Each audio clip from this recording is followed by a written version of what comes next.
The Lord God took the man and put him in the Garden of Eden to work it and take care of it. And the Lord God commanded the man, "You are free to eat from any tree in the garden, but you must not eat from the tree of the knowledge of good and evil. For when you eat from it, you will certainly die." The Lord God said, "It is not good for the man to be alone. I will make a helper suitable for him." So Adam was made to work in the garden. He had a job to do. He was told the rules. He was told what he could eat and what he couldn't eat. Okay?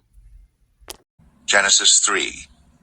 Now the serpent was more crafty than any of the wild animals the Lord God had made. He said to the woman, "Did God really say, 'You must not eat from any tree in the garden'?" The woman said to the serpent, "We may eat fruit from the trees in the garden, but God did say, 'You must not eat fruit from the tree that is in the middle of the garden, and you must not touch it, or you will die.' You will not certainly die."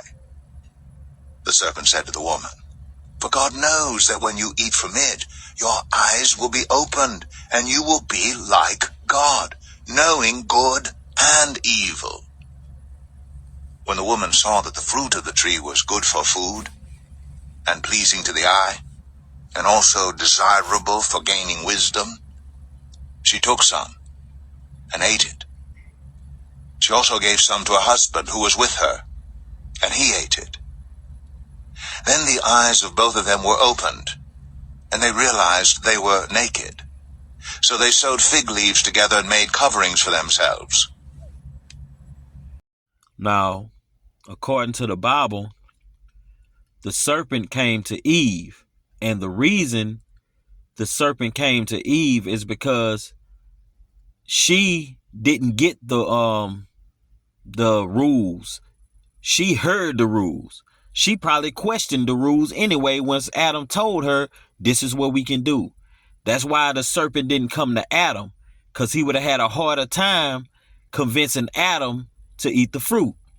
So he came to Eve.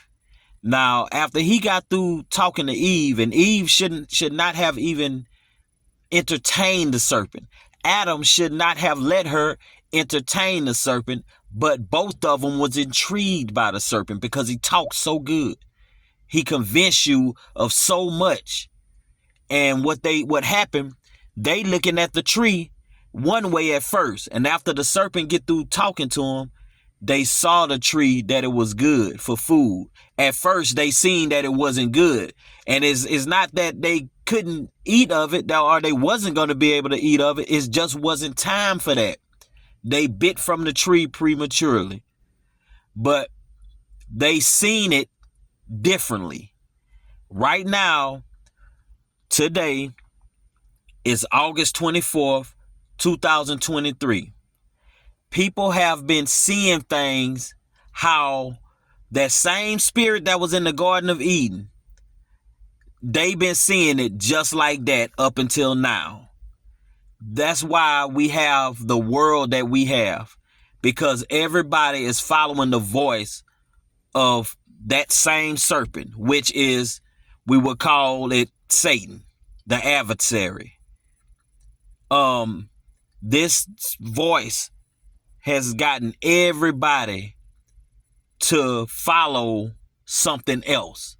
This voice has gotten everybody to see something else. And everybody is really going against God. And that's the purpose of the serpent, to get everybody to go against God. And it's working. This same spirit gets you to move in certain different ways. You make certain decisions, and it causes you to get in a position where you can be destroyed. It causes you to get in a position where your children get hurt. Your children get destroyed. And it keeps happening generation after generation after generation. And this same spirit causes people to get away from the people that can't be influenced by the serpent.